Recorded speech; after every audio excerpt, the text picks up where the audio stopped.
सुबत सूमरा बिरादरी है जिन सिंध जो एक अज़ीम सना ख़्वान नात ख़्वान के दिल के हुज़ूर से दिल की खुशी से महबूब की सना गायण की वजह के करे उनके अज एज़ाज़ी एवॉर्ड देण की एक तकरीब रखी है।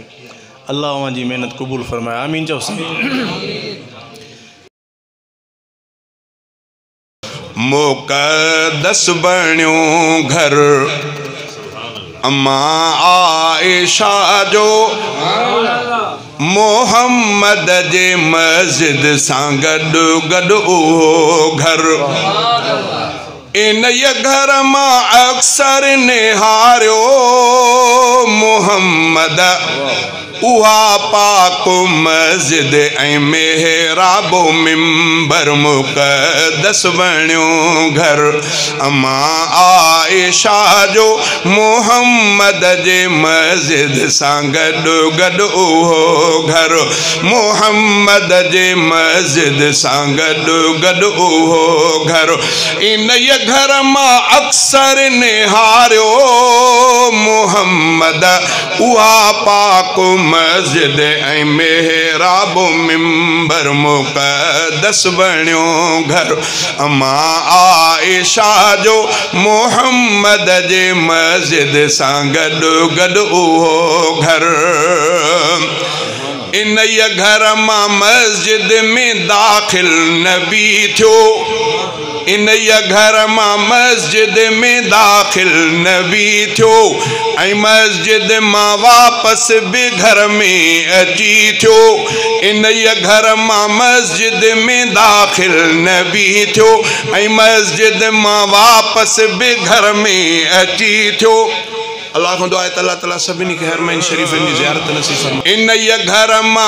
इन घर मां मस्जिद में दाखिल नबी थियो ऐं मस्जिद मां वापसि बि घर में अची थियो।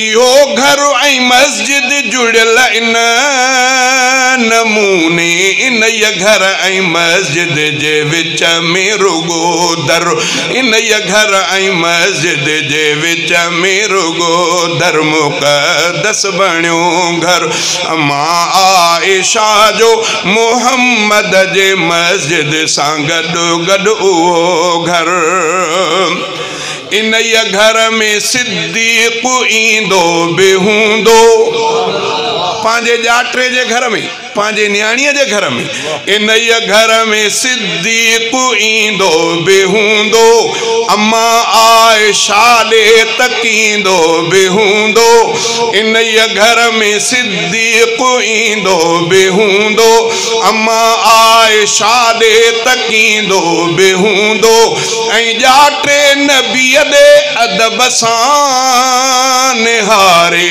संवारींदो हूंदो अबू बकर अंदर संवारींदो हूंदो अबू बकर अंदर मुक़द्दस बण्यो घर अम्मा आयशा जो मोहम्मद जे मस्जिद सां गॾु गॾु उहो घर इन घर में अम्मा फातिमा भी इते ईंदी हूंदी ॾिसी पंहिंजे बाबा खे ख़ुशि थींदी हूंदी अम्मा फातिमा भी इते ईंदी हूंदी ॾिसी पंहिंजे बाबा खे ख़ुशि थींदी हूंदी मोहम्मद जी शफ़क़त नियाणीअ ते बेहद इन घर के एज़ाज़ आला मुक़द्दर इन घर के एज़ाज़ आला मुक़द्दर मुक़द्दस बण्यो घर अम्मा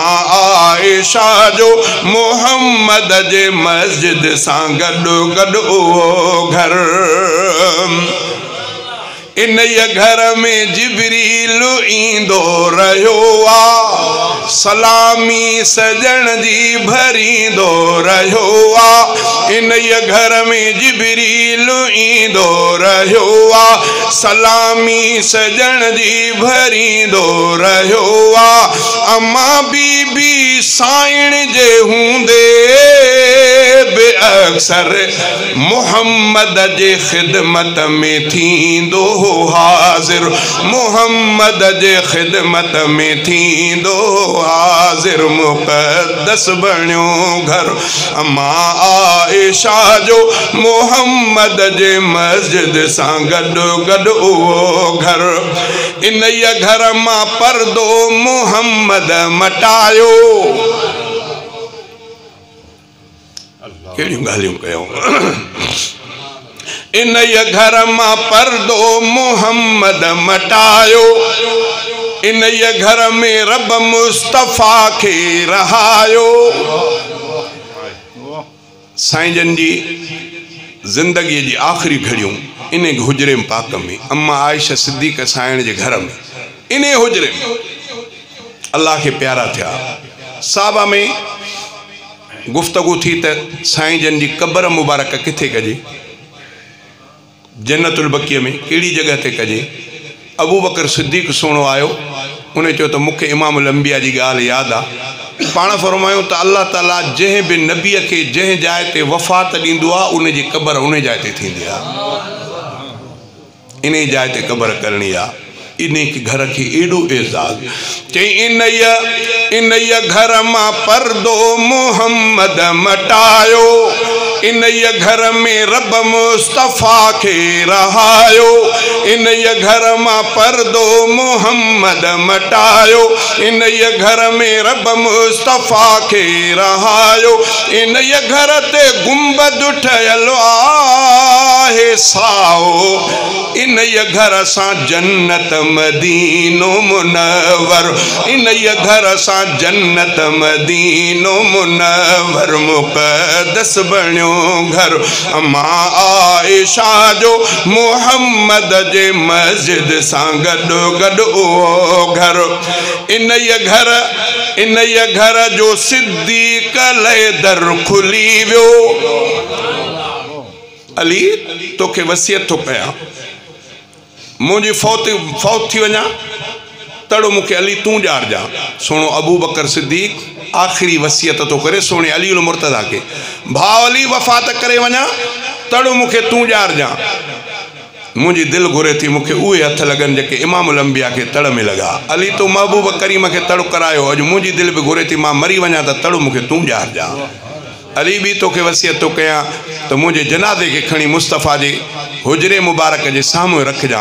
अर्ज़ु कजां त हिन आशिक़ परवाने जी तमन्ना है तहां सां गॾु सुम्हण जी। जे इजाज़त मिले त अंदर दफ़न कजां, जे इजाज़त न मिले त पोइ बक़ी कब्रिस्तान में। सोन अली उल मुर्तज़ा फरमाए थो मां ॿिन्ही शयुनि ते अमल कयो। अबू बकर सिद्दीक़ तड़ में भी शामिल थियुमि। जनाज़ो खणाए मुस्तफ़ा जे हुजरे जे आॾो रखियुमि। अर्ज़ु कयुमि त या रसूल अल्लाह हिन आशिक़ परवाने जी तमन्ना तहां सां गॾु पवण जी आहे, सुम्हण जी आहे, जीअं तव्हांजो हुकुम। अली उल मुर्तज़ा चए थो त मां पंहिंजे कननि सां आवाज़ ॿुधो, अंदरों आवाज़ आयो त इन यार खे जल्दी अंदर मोकिलियो, इन जो इंतज़ारु आहे। ऐं सोनो अली उल मुर्तज़ा फरमाए थो त दरवाज़ो पाण खुलियो, कंहिं खोलींदड़ न खोलियो, पाण खुलियो। असां अंदर जाइ ठाहे अबू बकर सिद्दीक़ खे दफ़न कयोसीं। शाइर इस्लाम चयो छा चई? इन घर जो सिद्दीक़ लए दर खुली वियो। इन घर जो सिद्दीक़ लए दर खुली वियो। इन घर में फारूक के घर मिली वियो। इन घर जो सिद्दीक़ लए दर खुली वियो। इन घर में फारूक के घर मिली वियो। रफ़ीका इन घर जो रुतबो घणोई लिखी छा मां सघंदुसि सहाबा जो नौकर। लिखी छा मां सघंदुसि सहाबा जो नौकर, मुक़द्दस बणियो घर अम्मा आयशा जो मोहम्मद जे मस्जिद सां गॾु गॾु उहो घर। इन घर मां अक्सर निहारियो मोहम्मद इहा पाक मस्जिद ऐं मेहराब मिंबर, मुक़द्दस बणियो घर अम्मा आयशा जो मोहम्मद जे मस्जिद सां गॾु गॾु उहो घर। अस्सलाम वालेकुम। साईं जन के अर्ज़ तो दुआ खैर फरमाइन हमारी ज़िंदगी रही था। अल्लाहुम्मा सल्लि व सल्लिम अला नबीना रब्बना तक़ब्बल मिन्ना इन्नका अंतस समीउल अलीम व तुब अलैना इन्नका अंतत तव्वाब या इलाहल आलमीन सल्लि हाज़िरी क़बूल फरमा इन्नका अफ़ुव्वुन क़रीबुन तुहिब्बुल